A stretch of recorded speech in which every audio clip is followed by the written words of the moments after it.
রাসূল বলছেন তারা বোবা শয়তান। তারা কি শয়তান? আমি আপনাদেরকে প্রশ্ন করতে চাই, বোবা শয়তান হয়ে বাঁচতে চান? চাই দুই একটা লোক হাত তোলে বলেন, বোবা শয়তান হয়ে বাঁচতে চান? বোবা শয়তান হয়ে বাঁচতে চাও?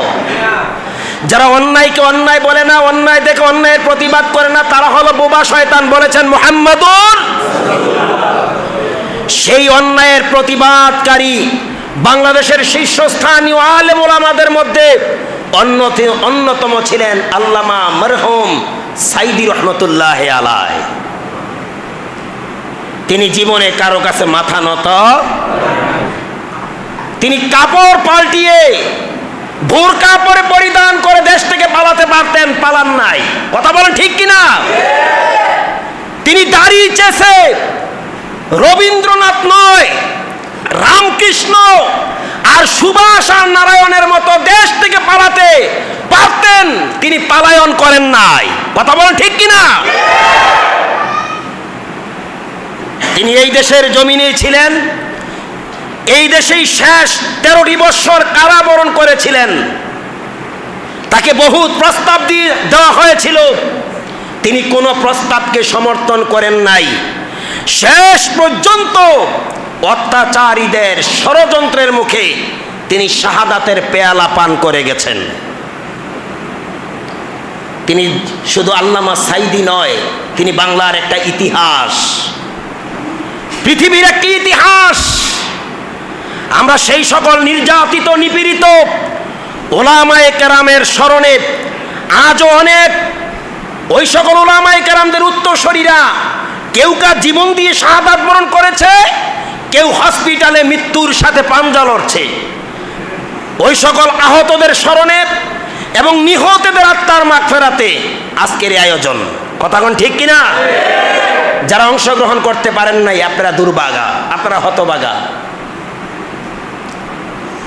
আমি আপনাদের মাঝে কোরআনুল কারীমের ভেতর থেকে মহাগ্রন্থ আল কোরআন, কোরআনুল কারীমের অসংখ্য আয়াতের ভেতর থেকে একটি আয়াতের অংশ তেলাওয়াত করেছি। আল্লাহ রাব্বুল আলামিন বলেন, ইযহুমা ফিল গারি ইয ইয়াকুলু লিসাহিবিহি লা তাহজানু ইন্নাল্লাহা মা'ানা। যারা ভীতু তাদের ব্যাপারে আমার কথা, ভীতু হয়ে বসে থাকলে হবে না,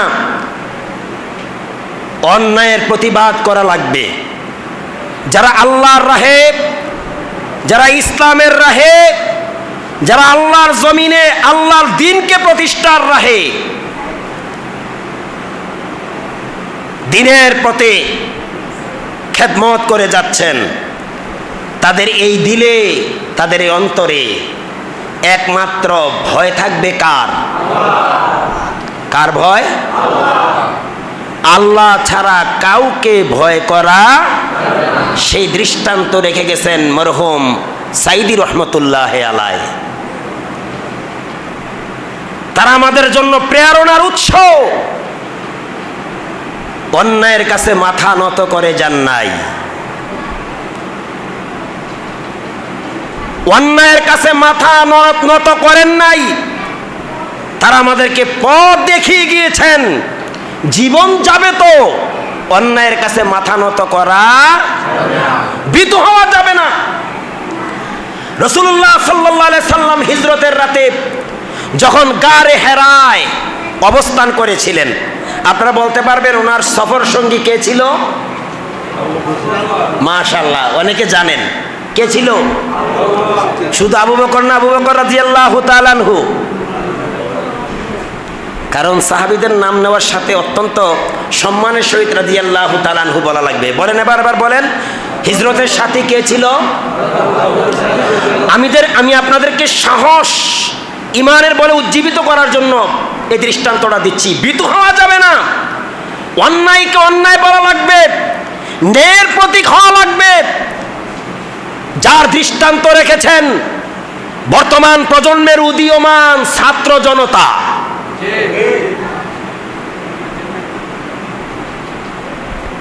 তাদের থেকে আমরা শিক্ষা নিতে হবে। দেখেন নাই আপনারা ঘুমিয়ে আসছিলেন?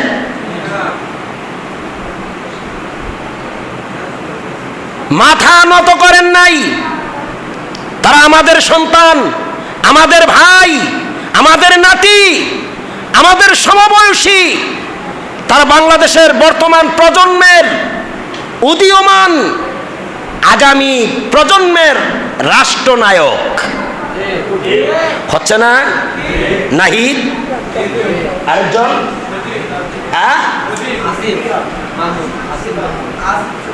আরে বর্তমানে সবচেয়ে কম বয়সী উপদেষ্টাদের মধ্যে ছাত্র সমন্বয়কের 6 জনের 2 জন, একজনের নাম মনে আছে আমার, নাহিদ, আরেকজনের নাম আসিফ মাহমুদ।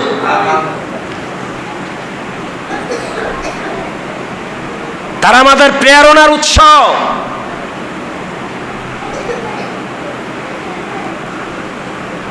বুলেটকে পরোয়া করে নাই, স্টেন গান, এলএমজি এবং অত্যাধুনিক পিস্তলের নলকে তারা ভয় পায় নাই। অন্যায়ের প্রতিবাদ করে আজকে বিজয় এনেছেন। কথা কোন ঠিক কিনা? আপনারা তো গ্রামে থাকেন, গ্রামের মানুষ এত খোঁজখবর রাখেন না, যারা একটু সচেতন তারা রাখেন। এই যে মাওলানা আবুল কাশেম সাহেব রহমতুল্লাহ আলাইহির নাতি, এই ছেলেটার চেয়ে একটু বয়সে বড় হবে, হয়তো 1 বছরের বড় হবে ওই ছেলেটা। তার বাবা নাই, মা আছে সৌদি আরবে, 2 ভাই। এই ছেলে আসছে এই প্রতিবাদী মিছিলে। আমি দেখেছি ইন্টারনেটে একজন সিনিয়র ছাত্র তার সাথে ধস্তাধস্তি করতেছে, বলতেছে তুমি ছোট্ট মানুষ, সরে যাও। সে বলতেছে আপনি যান মিয়া, আপনি যান, আপনি যান। আজীব কারবার। 7-8 বছরের ছেলে, তার তীক্ষ্ণ দৃষ্টি এমন। মিছিল আসতেছে, সে মিছিলে অংশগ্রহণ করবে, পেরেশান। কিন্তু সিনিয়র ভাইয়েরা বলছে তুমি ছোট ছেলে, তুমি বন্দুকের গুলিতে আক্রান্ত হবে, আপনি যান।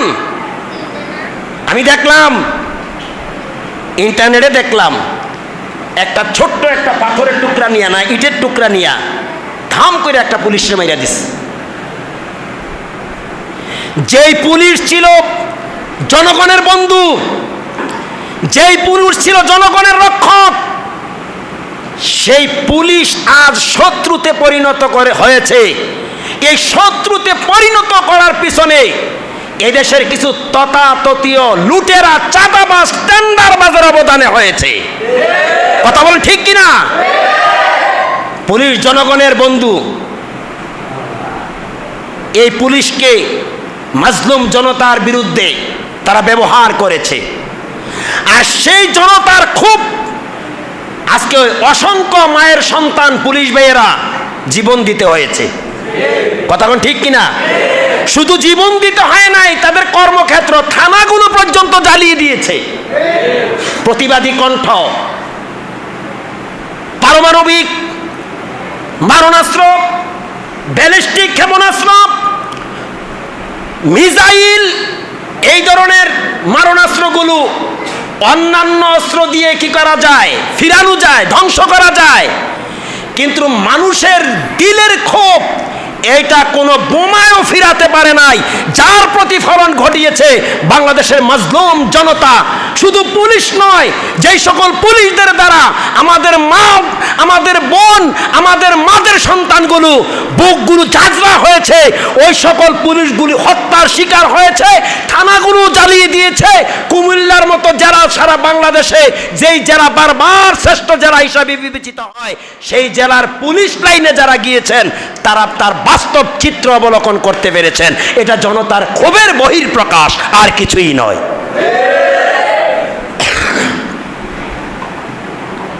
প্রিয় ভাইয়েরা, আর ভীতু হওয়া যাবে না। অন্যায়কে অন্যায় বলা লাগবে, ন্যায়কে ন্যায় বলা লাগবে, অন্যায়ের প্রতিবাদ করা লাগবে।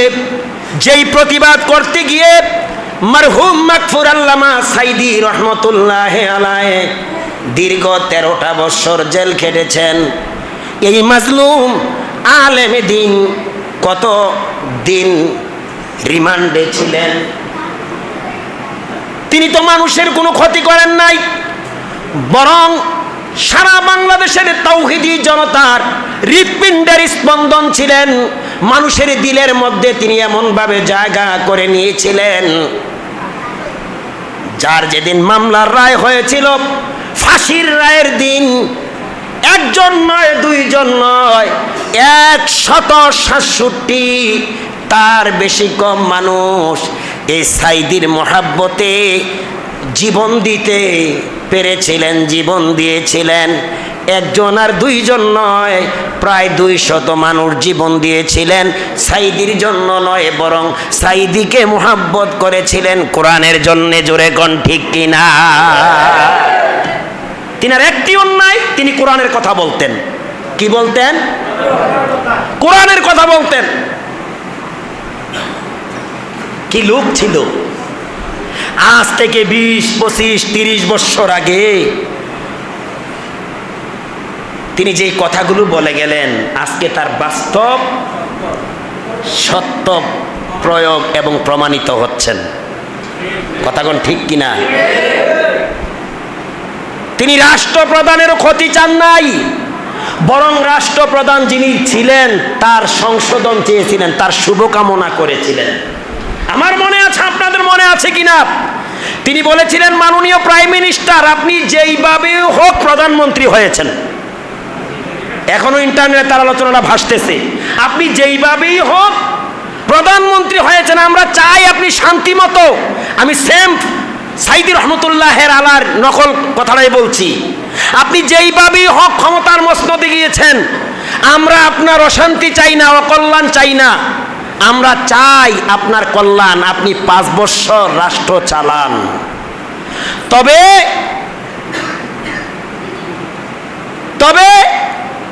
আপনার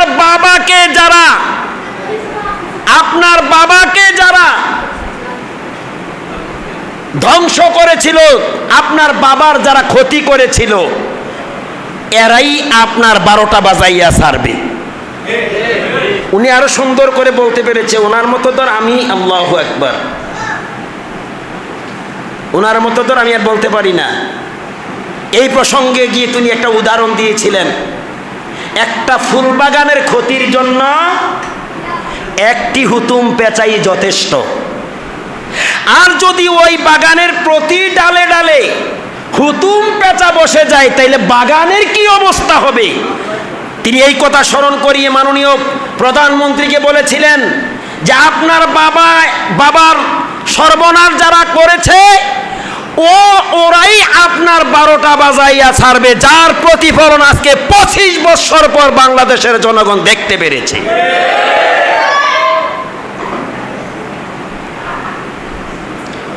ঠিক তিনি কেমন গবেষক ছিলেন, তিনি কেমন স্টাডি করেছেন। আমগো দেশে আরো অনেক ওলামায়ে কেরাম আছে, আমি সকলকে শ্রদ্ধার সাথে স্মরণ করি, সম্মান করি, কিন্তু সাইদি একজন, আর অদ্বিতীয় সাইদি হবে না বাংলাদেশে। কথাটা কি বিশ্বাস হয় না? সাইদি একজনই ছিল, আর দ্বিতীয় সাইদি হবে না এই দেশে। যার প্রতিটা কথার পূর্বাভাস আজকে বাংলাদেশের মানুষ চৌকসভাবে বাস্তবে প্রমাণ পাচ্ছে, এই ইনফরমেশন উনি আগে দিয়ে গেছেন। এক প্রতিবাদী কণ্ঠ, এক গবেষক, এক সাহিত্যিক, এক লেকচারার, এক কবি, তাকে বৈজ্ঞানিকও বলা চলে, এমন এক আলমের স্মরণে আজকে আমাদের আয়োজন। আমরা দোয়া করব কিছুক্ষণ পর আল্লামা সাইদি সহ যত নির্যাতিত আলেম, অত্যাচারিত হয়ে জালেমদের হাতে দুনিয়া থেকে বিদায় হয়েছে, আল্লাহ তাদেরকে মাফ করে কবরগুলোকে জান্নাতের সর্বোচ্চ মাকাম বানাইয়া দেন। প্রিয় ভাইয়েরা, ভীতু হওয়া যাবে না। আমি যেই কথাটা বলছিলাম, এই প্রসঙ্গে একটা দৃষ্টান্ত দিচ্ছি। নবীজি সাল্লাল্লাহু আলাইহি সাল্লাম যখন অত্যাচারিত পাপিষ্ট আবু জেহেল তার প্রেতাত্মাদের নির্যাতনে মক্কা থেকে ইয়াসরিবে যাইতে বাধ্য হলেন, অর্ডার দিয়েছিলেন কে? বলেন আল্লাহ। কে দিয়েছিলেন? আল্লাহ। সেই হিজরতের রাতে সাথী করে নিয়েছিলেন হযরত আবু বকর সিদ্দিক রাদিয়াল্লাহু তাআলা আনহুকে। রাত্রিকালীন সফর, যখন দিবস আসতো, শত্রুরা দেখে ফেলবে বলে কোন এক পাহাড়ের গুহায়, যার নাম হলো গারে হেরা, হেরা পর্বতে, আমি সংক্ষিপ্তভাবে কথা বলছি, গারে হেরায় আশ্রয় নিলেন। এই গারে হেরায় আশ্রয় নেওয়ারও আরো কিছু ইতিহাস আছে, তো আমি ইতিহাস বলার জন্য বসি নাই। পাহাড়ের গুহায় আশ্রয় নিচ্ছে, শত্রু বাহিনী পাহাড়ের গুহার একেবারে সন্নিকটে চলে আসছে।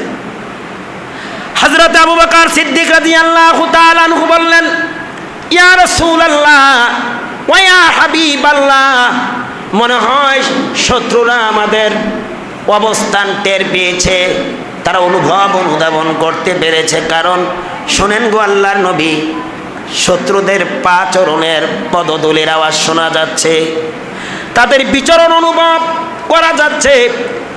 আল্লাহর নবী হযরত আবু বকর সিদ্দিক রাদিয়াল্লাহু তাআলা আনহু এই কথা শুনে আবু বকরকে সান্ত্বনা দিচ্ছেন রাদিয়াল্লাহু তাআলা। আবু বকর, তুমি কি সংকীর্ণতা বোধ করছ? তুমি কি ভয় পাচ্ছ? হযরত আবু বকর সিদ্দিক রাদিয়াল্লাহু তাআলা আনহু বললেন, ইয়া রাসূলুল্লাহ, শত্রুরা তো অনেক, অসংখ্য, আমরা তো মাত্র দুইজন। আল্লাহর নবী ডেকে বলে, আবু বকর, কে বলেছে আমরা দুইজন? আমরা তো দুইজন না, ইন্নাল্লাহা মা'ানা, আমাদের দুইজনের সাথে আরো একজন আছে। আলহামদুলিল্লাহ বলেন, আর একটু জোরে বলেন।